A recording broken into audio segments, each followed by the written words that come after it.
Welcome back to the channel for a very exciting tactical analysis of the European Cup final. Bayern Munich and Paris Saint-Germain clashed in a showpiece event, with Bayern Munich coming on top 1-0 with a goal from Coman in Benfica to help Hansi Flick's Bayern Munich complete their treble. Now, the stats, possession and XG all pointed to a deserved win for Bayern Munich.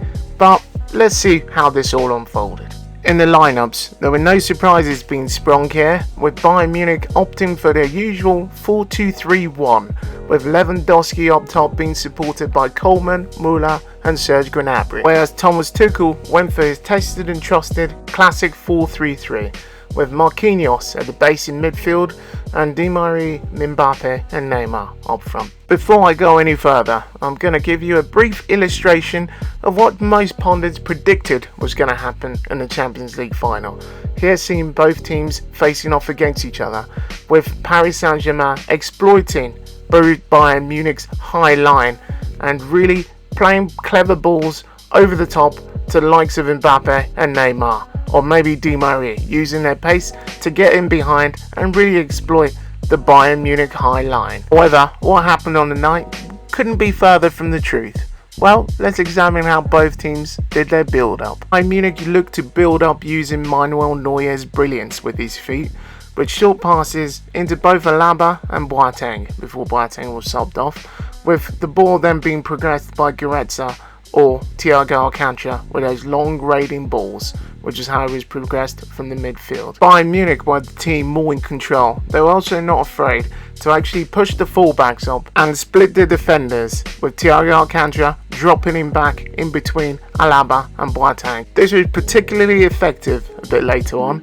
when Paris Saint-Germain kept on pushing forward and was searching for that Hail Mary through ball. Now, let's have a look at Paris Saint-Germain's build-up. Paris Saint-Germain's build-up was more of a counter-attacking side, quickly getting the ball from both centre-backs into one of the full-backs and progressing the ball as quick as possible into Neymar. And I hope that Neymar's brilliance would actually be enough to unlock Bayern Munich. And this is noticed in the stats, as Kerler on the right back, as well as Bernat and later on Kazawa actually got the most touches. Also with Neymar actually having the next most touches after both fullbacks. First thing we noticed was the battle for the midfield, and this was clearly won by Bayern Munich.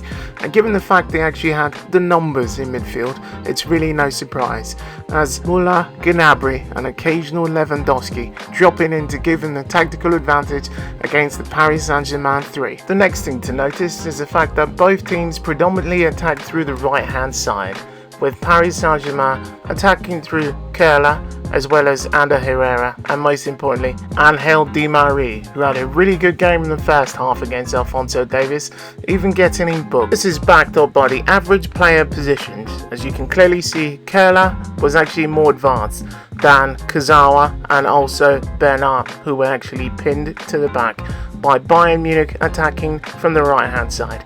And you can see on the right hand side of Bayern Munich, they clearly created an overload with Kimmich, Müller and also Gnabry.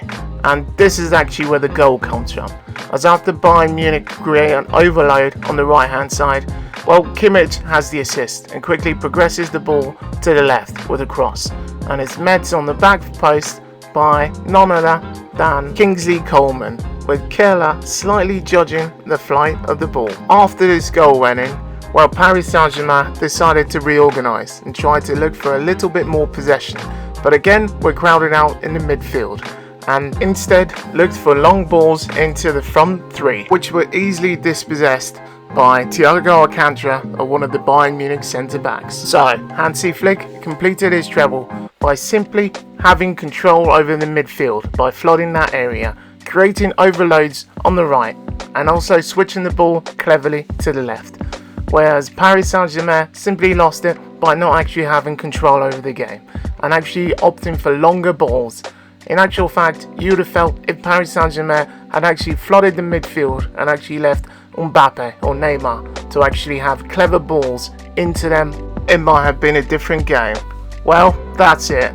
Thank you for watching. Consider subscribing if you enjoyed. Let me know in the comments if there's anything else I missed out. Like, share and comment. And as always, until next time.